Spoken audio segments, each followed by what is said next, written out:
If your parents are like me, you've been told, beta, get a job after graduation and stay loyal to that company until you retire. And the only financial advice you got was how to write a check. With this golden knowledge, at the age of 21, I became a software engineer at an IT company that was literally paying me peanuts. The money was bad, salary hike was almost zero, work was pathetic, and my growth was stagnant. Every month, my salary would barely survive the end of the month. But a girl needs money to study further, to travel, to save for emergencies, to buy a house, to save for retirement. But most importantly, I needed money so that I can make my own life decisions without having to depend on someone else. We all talk about gender equality, but it will come only when we first become financially independent. And trust me, a 9 to 7 job is not going to get you that independence. And yet, I am the only one in my family who bought a house before turning 25. And for that, you don't need to work for 10 hours every day.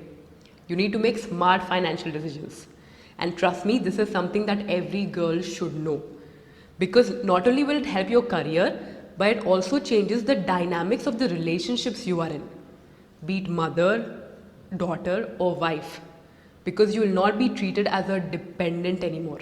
So girls, no matter if you're 20, 30 or 40, by the end of this video, I'll tell you, even if you have more responsibilities, low income, debt, taxes, how you can start investing now. Because it's not about how much money you make, it's about what you do with it. But before that, if you like what I'm saying, then hit that big fat like button, because that will motivate me to keep making more videos. Let's begin.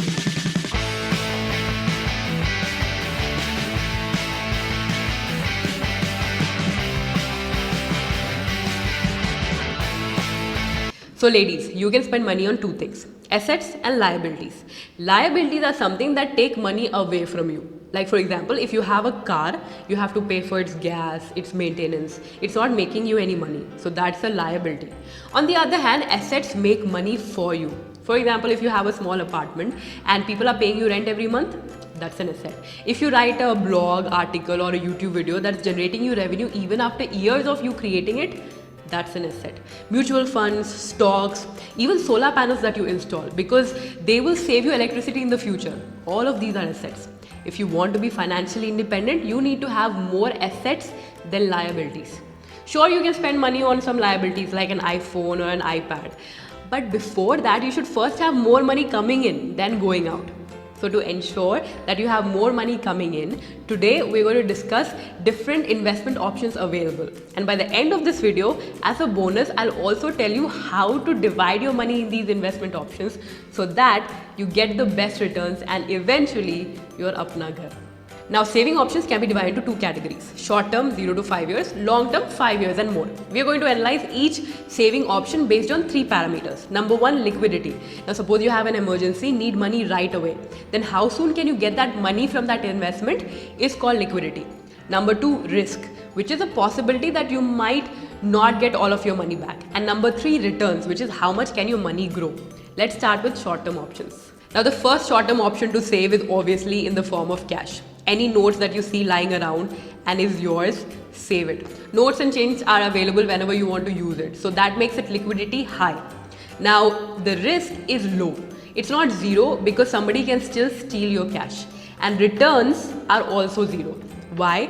Because if you leave your cash in your purse for 5 years, it's not going to grow by itself. So that makes returns zero. Fixed deposit is when you give the bank a certain amount for a fixed period, but at a higher interest rate than a savings account.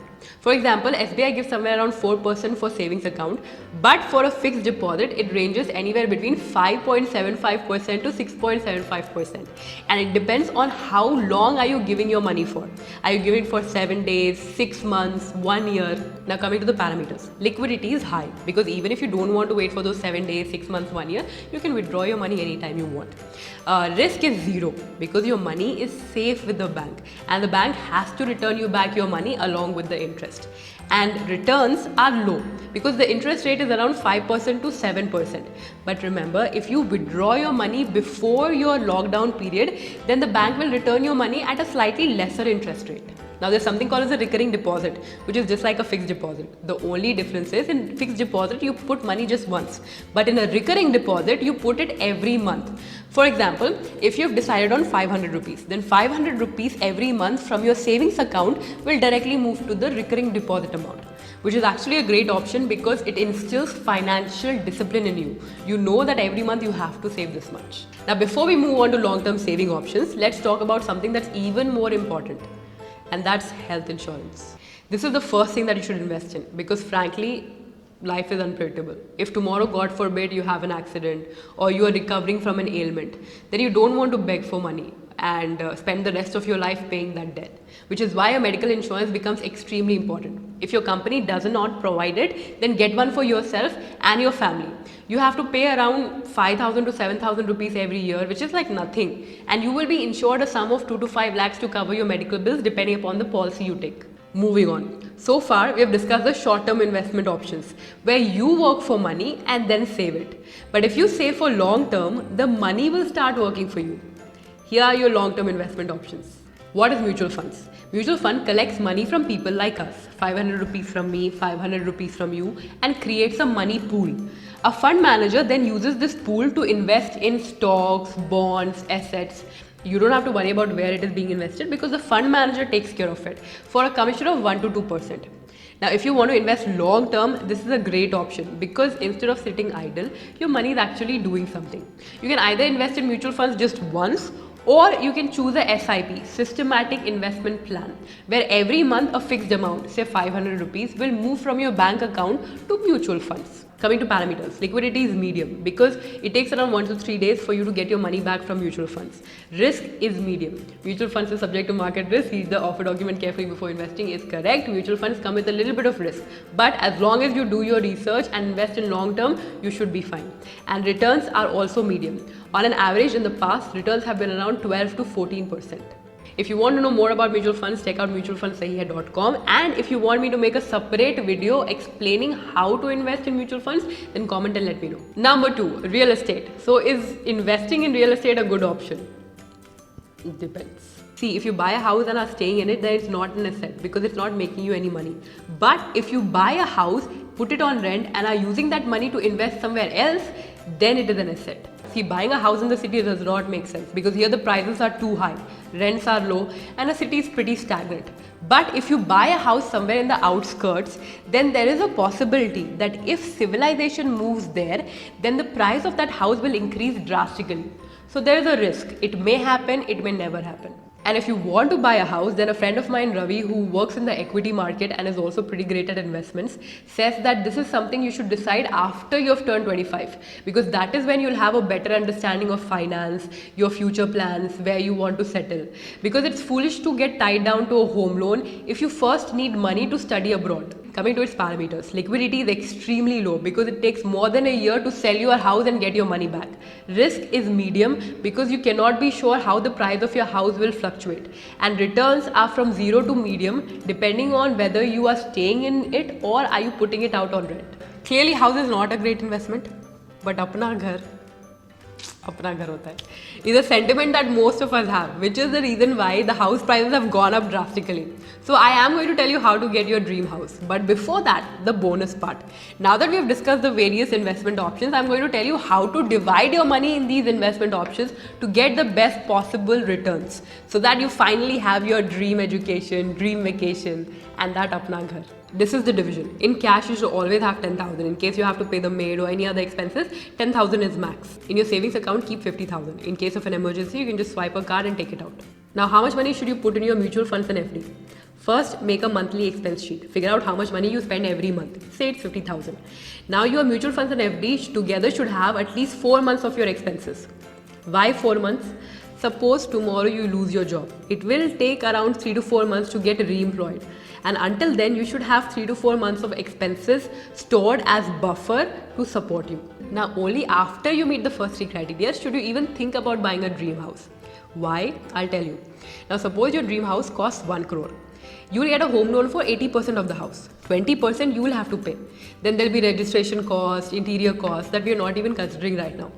So if you want to buy a house worth 1 crore, these are the things that you must already have.